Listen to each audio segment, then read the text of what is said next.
అంబేద్కర్ కోనసీమ జిల్లాలోని అమలాపురం నియోజకవర్గం సురసాని యానంలో అమలాపురం నియోజకవర్గం ఎమ్మెల్యే ఐతావత్తుల ఆనందరావు ఆధ్వర్యంలో ఆంధ్ర గోవా బీచ్ ఫెస్టివల్ అయితే ఘనంగా నిర్వహించారు. ఇందులో భాగంగా ఇక్కడ సాంప్రదాయ పోటీలు, స్టాల్స్, సినిమా, మ్యూజికల్ నైట్స్ లాంటి కార్యక్రమాలతో ప్రజలని ఆకర్షించడం చేసేటట్లయితే కార్యక్రమాన్ని ఏర్పాటు చేశారు. దీనిని ఆంధ్రప్రదేశ్ ప్రభుత్వం రాష్ట్ర పండుగగా ప్రకటించడం అనేది మరో విశేషం. ఇక్కడ ఇదే అంశంపై అమలాపురం నుంచి ఎమ్మెల్యే ఐతావత్తుల ఆనందరావుతో మా ప్రతినిధి కోనసీమ జిల్లా కిరణ్ అందిస్తారు. అంబేద్కర్ కోనసీమ జిల్లా సూరసాని యానంలో ఆంధ్ర గోవా బీచ్ని ఇక్కడ ఉన్నటువంటి అమలాపురం ఎమ్మెల్యే ఐతావత్తుల ఆనందరావు గారు దీన్ని లాస్ట్ ఇయర్ నుంచి స్టార్ట్ చేసి ఈ సంవత్సరం నుంచి దీన్ని ఇంకా డెవలప్ చేసి దీన్ని ఈ సంవత్సరం ప్రత్యేకమైన పండగగా దీన్ని నెలకొల్పడం జరిగింది. ఇక్కడ ఇసుక వెళ్తే రాలేనటువంటి జనాలతో కిక్కిరిసిపోయింది. ఇదంతా కూడా ఆయన అడిగే దీని మీద కొన్ని విషయాలు తెలుసుకుందాం. సార్ చెప్పండి, సంక్రాంతి పండుగ అంటే గొబ్బెమ్మలు, అలాగే గంగిరెద్దులు, అలాగే కోడి పందాలు, ప్రభల తీర్థాలు, కానీ మీరు డిఫరెంట్గా ఇక్కడ పండుగ చేస్తున్నారు. ఏంటి సార్ దీని వెనకాల సంగతి ఏంటి? ఒకటి ఏంటంటే సంక్రాంతి 3 రోజులు తెలుగువారి జీవితాల్లో చెరగనటువంటి ముద్ర వేసే గొప్ప పండుగ. పంటలన్నీ ఇంటికి వచ్చే పండుగ. తరతరాల నుంచి మన తెలుగు జాతి గొప్పగా జరుపుకునే పండుగ సంక్రాంతి పండుగ. ఈ సంక్రాంతి పండుగని చంద్రబాబు నాయుడు గారు ముఖ్యమంత్రిగా అడిగిన వెంటనే రాష్ట్ర పండుగగా చేసి సంక్షేమ పథకాలతో పాటు ఈ యొక్క పండుగలను కూడా బాగా జరుపుకుని ప్రజలు సంతోషంగా ఉండాలని ముఖ్యమంత్రి ఇచ్చిన అవకాశాన్ని నేను నా ఆడపడుచులు, ముఖ్యంగా ఆడపడుచులు, ఎందుకంటే మగవాళ్ళు ఎక్కువ బయటికి తిరిగి పండుగను ఎంజాయ్ చేస్తే ఆడవారు ఇంటికాడే ఉండి అన్ని పనులు చేస్తున్నారు. కాబట్టి ఈ ఆంధ్ర గోవా కోకో బీచ్ అనేది సంక్రాంతి 3 రోజులు ఆడపడుచులకి రిలాక్సేషన్గా, అసలైన ఎంటర్టైన్మెంట్గా సముద్ర తీరాన్న ఆ వైట్ శాండ్ బీచ్లో వాళ్ళు గడిపే అవకాశం మనం ఇస్తున్నాం. దీనివల్ల సంవత్సరానికి ఒకసారి వాళ్ళు రిలాక్స్ అవుతున్నారు. కాబట్టి ఇది గొప్ప పండుగ అని తెలియజేసుకుంటూ భవిష్యత్తులో ఇది టూరిజం డెవలప్మెంట్కి, తద్వారాగా 100 కోట్ల పెట్టుబడులకి, అలాగే 1000 ఉద్యోగాల కల్పనకి ఇది నాందని చెప్పి తెలియజేసుకుంటున్నాను. సార్, ఇక్కడ ఇసుక తీరాలని జనాలు ఉన్నారు, ఇక్కడ గవర్నమెంట్ నుంచి ఫుల్ సపోర్ట్ ఉందా సార్ మీకు? పూర్తిగా ఉంది. చంద్రబాబు నాయుడు గారు ముఖ్యమంత్రిగా ఇటీవలే టూరిజంని పరిశ్రమగా గుర్తించారు. అలాగే పవన్ కళ్యాణ్ గారు కానీ, మోడీ గారు కానీ ఇవన్నీ కలిపి అభివృద్ధి కోరుకుంటున్నారు. కూటమి అంటే అభివృద్ధి, అభివృద్ధి అంటే కూటమి. అలాగే చంద్రబాబు గారు ఎప్పుడు రాష్ట్రంలో ఉంటే అప్పుడే ప్రభుత్వ పండుగలు బాగా జరుగుతాయి. దానికి ఉదాహరణ ఈ జిల్లాలో 3 పండుగలు. 1 ఆత్రేయపురం, 2 మన ప్రభల తీర్థం, 3 ఇక్కడ ఎస్ఆర్లో కోకో బీచ్ ఫెస్టివల్. ఈ 3 వేల ప్రభుత్వమే సపోర్ట్గా నడిపిస్తుంది. ఎందుకు నడిపిస్తుందంటే చంద్రబాబు గారు జయం ఒకటే, రాష్ట్రంలో ప్రజలు సంతోషంగా ఉంచాలా, అభివృద్ధి చేయాలా, అలాగే అవకాశాలు కల్పించాలా, పారిశ్రామికత తయారు చేయాలా, అన్ని విధాలుగా ఈ రాష్ట్రాన్ని ముందుకు తీసుకెళ్ళడానికి ముఖ్యమంత్రి గారు పడుతున్న కష్టానికి గుర్తుగా ఇవాళ ఈ పండుగలు జరుగుతున్నారు. కాబట్టి భవిష్యత్తులో ఇలాంటి పండుగలు జరగాలంటే చంద్రబాబు గారు మళ్ళా ముఖ్యమంత్రిగా ఉంటేనే మన జీవితాలు బాగుపడతాయని తెలియజేసుకుంటున్నాను. కోస్టల్ కారిడార్ని దీన్ని అభివృద్ధి చేయడానికి రాష్ట్ర ప్రభుత్వం చాలా చేస్తుంది. ఇక్కడ మీకు ఫండ్స్ అయ్యి రిలీజ్ చేస్తుందా, లేదా దీన్ని ఏమన్నా మీరు వేరే ఎక్కడి నుంచైనా స్పాన్సరింగ్ తెచ్చి చేస్తున్నారా? ఇవన్నీ మనము మనసుంటే మార్గం ఉంటుంది, పట్టుదల ఉంటే పని అవుతుంది. కాబట్టి నేను కొన్ని నిధులు సిఎస్ఆర్ ద్వారాగా అనేక ఓఎన్జీసీ, వేదాంత లాంటి సంస్థల ద్వారాగా తీసుకొస్తే కొన్ని నిధులు ఎన్ఆర్జీఎస్లో రోడ్లకు కానీ, అలాగే ముఖ్యమంత్రి గారి ఈవెంట్కి కానీ అన్ని రకాల నిధుల్ని అడిగి రిక్వెస్ట్ చేసి వారు తీసుకొచ్చి వేరే కార్యక్రమం చేస్తున్నాం. ప్రజలందరూ హ్యాపీగా ఉన్నారు, మీరు కూడా చూస్తున్నారు. ఇది పెద్ద ఈవెంట్, మామూలు ఈవెంట్ కాదు.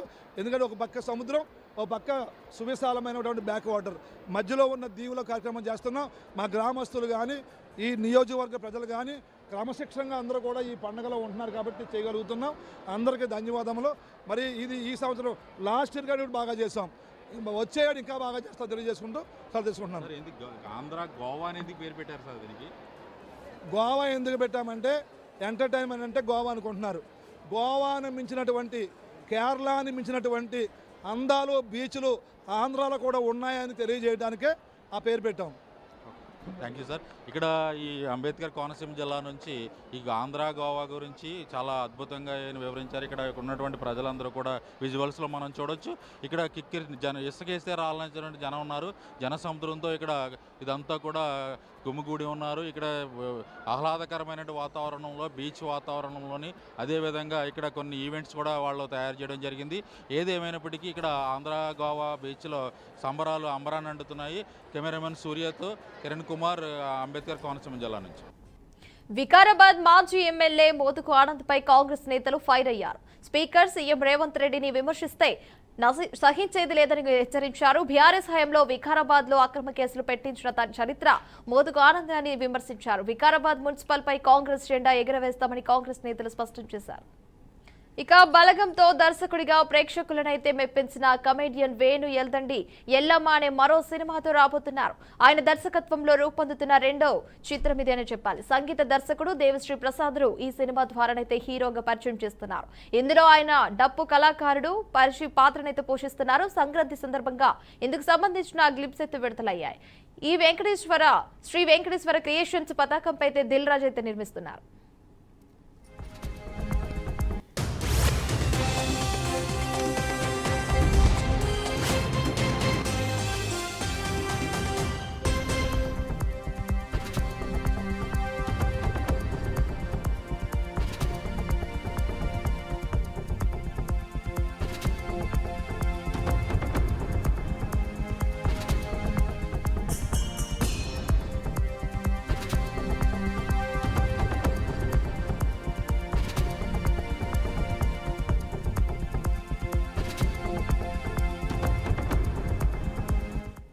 వికారాబాద్ మాజీ ఎమ్మెల్యే మోదుగు ఆనంద్ పై కాంగ్రెస్ నేతలు ఫైర్ అయ్యారు. స్పీకర్ సీఎం రేవంత్ రెడ్డిని విమర్శిస్తే సహించేది లేదని హెచ్చరించారు. బీఆర్ఎస్ హయాంలో వికారాబాద్ లో అక్రమ కేసులు పెట్టించిన చరిత్ర మోదుగు ఆనంద్ అని విమర్శించారు. వికారాబాద్ మున్సిపల్ పై కాంగ్రెస్ జెండా ఎగురవేస్తామని కాంగ్రెస్ నేతలు స్పష్టం చేశారు. మరి నిన్న హైదరాబాద్లో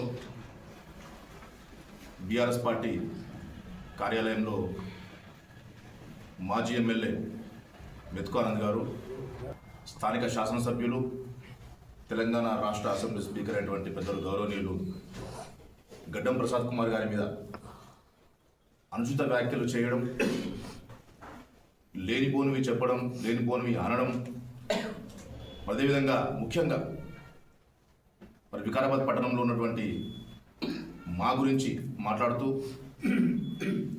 మరి దాదాగిరి చేస్తావా, నేను కూడా దాదాగిరి చేస్తా, నేను ఎంతో పెద్ద దాదాగిరి చేసిన తాండూరులో, మీరు తెలుసుకోండి బుల్లెట్ రాజా అని చెప్పి నన్ను అంటుండ్రి అని చెప్పి ఇవన్నీ కూడా లేనిపోని మాటలు, అబద్ధాలు పలికి బట్టగాల్చి మీదేసి ప్రసాద్ కుమార్ గారిని కాంగ్రెస్ పార్టీని బద్నాం చేసి ఆయన ఏదో పైచేయి సాధించి ఇక్కడ పెద్ద ఎత్తున కాంగ్రెస్ మన బీఆర్ఎస్ పార్టీ చెందినటువంటి కౌన్సిలర్స్ని గెలిపించుకోవాలి, మున్సిపల్ మీద బీఆర్ఎస్ పార్టీ జెండా ఎగరేయాలి అనే ఒక దురుద్దేశంతో ఆయన ఈ లేనిపోని మాటలు మాట్లాడుతున్నాడు తప్ప మరి ఇక్కడ కూడా ఎవరి మీద కూడా పేదరికంలో అందరూ బయటికి రావాలి, అందరూ డెవలప్ కావాలి, దానికి అభినందించాలి.